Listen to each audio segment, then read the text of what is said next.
আসসালামু আলাইকুম প্রিয় দর্শক, আপনারা দেখতে পাচ্ছেন সন্ত্রাসী বারবার গ্রেপ্তার হওয়ার পরে ছাড়া পাচ্ছে এবং ছাড়া পেয়ে সে তার কার্যক্রম পরিচালনা করে যাচ্ছে। দেখতে পাচ্ছেন এর আগেও কয়েকবার গোয়েন্দা সংস্থা এবং র্যাবের হাতে আটক হওয়া মাদক সম্রাট মতি কাজী সে বারবার ছাড়া পাওয়ার পরে এলাকায় সে তাণ্ডব সৃষ্টি করতেছে এবং তার মাদক ব্যবসা সে পরিচালনা করে যাচ্ছে, যার কারণে এলাকার যুব সমাজ ধ্বংস হচ্ছে।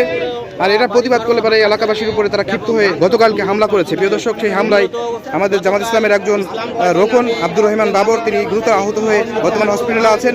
আরও বিএনপির লোকজন আহত হয়েছেন এবং তাদের বাড়িঘর ভাঙচুর এবং লুটপাট করা হয়েছে। প্রিয় দর্শক, আর এই হামলার প্রতিবাদেই এবং এই দৃষ্টান্তমূলক শাস্তির দাবিতেই এই সন্ত্রাসীদের বিরুদ্ধে আজকের এই এলাকাবাসী মানববন্ধন আপনারা দেখতে পাচ্ছেন। প্রিয় দর্শক, ভিডিওটি শেয়ার করে দেবেন। এলাকাবাসী শান্তি চাই, এজন্য এই মাদক সম্রাট মতি কাজীর ফাঁসি চাচ্ছে। প্রিয় দর্শক, আপনারা দেখতে পাচ্ছেন ইতিমধ্যে মানববন্ধন শেষে এলাকাবাসী সড়ক অবরোধ করেছে। আসসালামু আলাইকুম রহমতুল্লাহ। প্রিয় দর্শক, আপনারা দেখতে পাচ্ছেন থমথমে পরিবেশ, রাস্তাঘাট অবরোধ করে এলাকাবাসীর মানববন্ধন আপনারা দেখতে পাচ্ছেন। তাদের একটাই দাবি, এই এলাকার যারা মাদক ব্যবসা আছেন তাদের মূল্য উৎপাদন করতে হবে। মাদক ব্যবসায়ীদের কারণে এলাকার যুব সমাজ ধ্বংস হচ্ছে, এলাকায় খুবই ভয়াবহ পরিবেশ পরিস্থিতি। এই জন্য এলাকাবাসী ক্ষিপ্ত হয়ে আজকে মানববন্ধন করতে বাধ্য হয়েছে। প্রিয় দর্শক, গতকালকে মাদক ব্যবসায়ীরা এলাকাবাসীর উপর হামলা করেছে। প্রিয় দর্শক, কোনোভাবেই গাড়ি ঘোড়া যাইতে দিচ্ছে না এলাকাবাসী, কারণ তাদের একটাই দাবি মাদক ব্যবসায়ীদেরকে দ্রুত গ্রেপ্তার করে আইনের আওতায় আনতে হবে, না হলে তাদের কারণে এলাকাবাসী অতিষ্ঠ হয়ে যাচ্ছে। প্রিয় দর্শক, আপনারা দেখতে পাচ্ছেন আমরা এইগুলোই সরকারি প্রশাসনের কাছে এইগুলোই আমরা আবেদন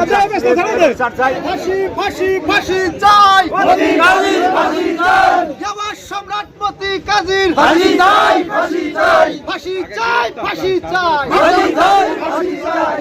এলাকাবাসী চাচ্ছে পুলিশ প্রশাসন এখানে আসুক, তারা এটার বিরুদ্ধে একটা ব্যবস্থা গ্রহণ করুক। এই জন্য এলাকাবাসী এখানে সড়ক অবরোধ করে আছে। দর্শক, আপনারা দেখতে পাচ্ছেন যে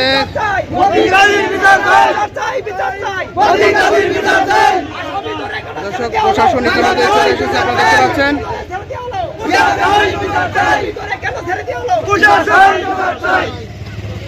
ফাঁসি চাই, ফাঁসি চাই, ফাঁসি চাই, ফাঁসি চাই, ফাঁসি চাই, মতি কাজীর ফাঁসি চাই, ফাঁসি চাই, মতি কাজীর ফাঁসি চাই।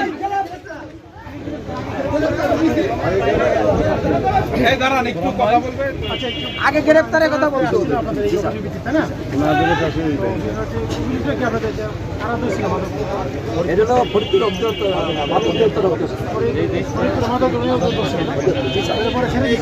তারা বাড়ি বানিয়ে ওরে এক মাইল ধরে 10টা গ্রামে 2 মাস ধরে বাড়ি আইনে ওরে ও নিজে সেই বাক্স দিয়ে দেখাইছে মাল বাকি এই 2000 ইয়াবা আর 2 কেজি গাঁজা ধরে ও শিকার বছর মাইল দিলাম মোটা কাছে ওরে সহ পুলিশি শিকার করবে সেই মাদক দ্রব্য নিয়ন্ত্রণ অধিকারের লোক সেই অফিসার নাম ধরে কি রাজীব নাকি রাজা রাজা রাজা তার নেতৃত্বে এই টিমটা এসে ধরা পরে ও সবকিছু তথ্য দেয়। ও বলে যে হ্যাঁ আমরা পেয়েছি, স্বীকার করে তারা ধরে নিয়ে একশো মারে বলছে আপনার ছেলে এইগুলো করে আপনারা বন্ধ করেন না কেন? তো মা বলছে তা আমার ছেলেরা শোনে না, আমার ছেলেরা আমাদের কথা মানে না। কিন্তু সেই লোককে ধরে আনে, সেই ইসলাম কাজীকে ধরে আনে, মাদক সম্রাটকে ধরে আনে পথে 2-3 ঘন্টা নাটক করে তারপর তারা ছেড়ে দিল। কি জন্য স্যার? আপনার প্রশাসনের লোক, আপনার সাধারণ জনগণ, তারপরে সারা বাইরে বাড়ি আসে আমাদের 5টা বাড়ি ভাঙচুর করছে, 2 লোক আহত করছে, ছেলের তার মাথার কোনো হাল নাই স্যার। এখন এই সন্ত্রাসী আমরা অবিলম্বে এই জনপদ কাণ্ড লোকটা এখানে মানে 3 জন মাদক ব্যস্ত চুরি করতে দেখেন কোনো বিচার তথ্য আছে, বাট মানে গোয়েন্দা রিপোর্ট ওর বাইরের বিরুদ্ধে ওদের কোনো কালেক্ট করা ছিল না, ওরা ভুল হয়েছে এই জায়গাটাতে। আর মাদকের আমরা ডিনের সাথে কথা বলেছি, যদি ওদের কোনো অবহেলা থেকে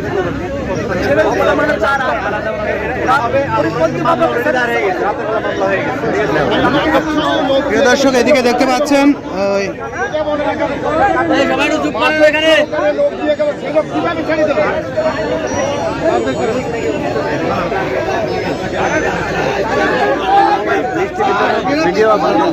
কথা বলতে দেন, কথা বলতে দেন স্যার। আমার একটা কথা আছে স্যার, মাদক সহ লোক ধরে সেই লোক কিভাবে ছাড়ে? কোন আইনে কিভাবে ছাড়লো মাদক আর এসে তারা 7.5টা বাড়ি ভাঙচুর করলো, লুট করলো। মাদকের লোক আসছে মাদকের লোক আসছে বেসিক্যালি খাওয়া ধরে নেই, আমরা ধরি না, আমরা ফরিদপুর থেকে আসছে। ওদের বলছে যে ওরা যাকে ধরেছে বেসিক্যালি তাকে মানে সে নাকি বাইরে ছিল, ওর ভাই ছিল। ওদের বক্তব্য আমি যেটা পুরোপুরি এখন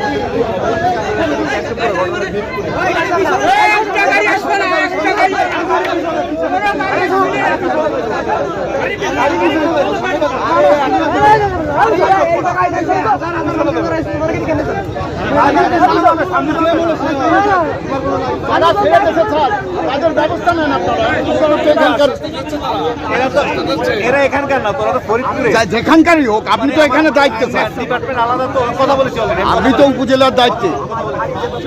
এরপরে রাস্তা ক্লিয়ার আচ্ছা, এটা তো আমাদের থানার মানে ওনারা বলে ভালো। তারপর আমি বলি যে আমাদের যে গতকালকে একটা মাদক দ্রব্য উদ্যোক্ত ফরিদপুর থেকে একটা অভিযানকে কেন্দ্র করে আমাদের বদ্ধ হয়েছিল। এটাকে নিয়ে আর কি একজনকে গ্রেপ্তার এবং ছেড়ে দেওয়া নিয়ে একটু এলাকায় উত্তেজনা পরিস্থিতি বিরাজ করে। তারপর আমাদের নিয়মিত মামলা হয়েছে, বাকিটা আমাদের সদস্যকে থানার ব্যবস্থা। মাদকের বিরুদ্ধে আপনাদের অবস্থান কেমন? মাদকের বিরুদ্ধে আমাদের অবস্থান জিরো টলারেন্স, মানে মাদক যেখানে পাবো আমরা সেখানে মাদক উদ্ধারের চেষ্টা করে মামলা উদ্ধার করি।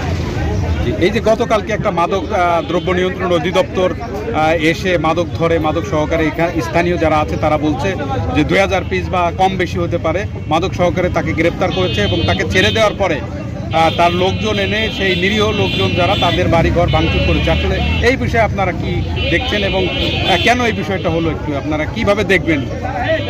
মাদক উদ্ধারের বিষয়ে ওরা আসামি মুফতি গাজীকে তলাতক দেখিয়ে মামলা দায়ের করেছে। আমরা মামলা নিয়মিত রুজু করেছি এবং ওটা মাদক দ্রব্য নিয়ন্ত্রণ অধিদপ্তর তদন্ত করবে। তো তদন্ত সাপেক্ষে তার ব্যবস্থা নেবে। আর বাড়িঘর ভাঙচুরের বিষয়ে যদি অভিযোগ পাওয়া যায় আমরা সেইভাবে মামলা নিয়ে ব্যবস্থা নেব। এখানে এসে কি দেখলেন? এই যে রাস্তা অবরোধ করে রয়েছে এবং আপনারা এই বিষয়টা ওইখানে তো গতকালকে মাদক ছেড়ে দেওয়ার বিষয়কে কেন্দ্র করে তারা রাস্তা অবরোধ করে, তো বিষয়ে মাদক দ্রব্য নিয়ন্ত্রণ অধিদপ্তর আসামি ধরবে এবং ব্যবস্থা নেবে। আপনারা কি আশ্বস্ত করলেন? মানে এখন রাস্তা ক্লিয়ার? আমরা আসলে বলতে মাদকের বিরুদ্ধে অভিযান চলবে আমাদের, আগে চলমান ছিল, এখনও চলবে, ভবিষ্যতে চলবে। এলাকাবাসী সড়ক অবরোধ এটা উঠিয়ে নিয়েছে, এরপরে সড়কে আস্তে আস্তে যান চলাচল স্বাভাবিক হচ্ছে। আপনারা দেখতে পাচ্ছেন প্রিয় দর্শক। তো যারা ভিডিওটি দেখবেন শেয়ার করে দেবেন।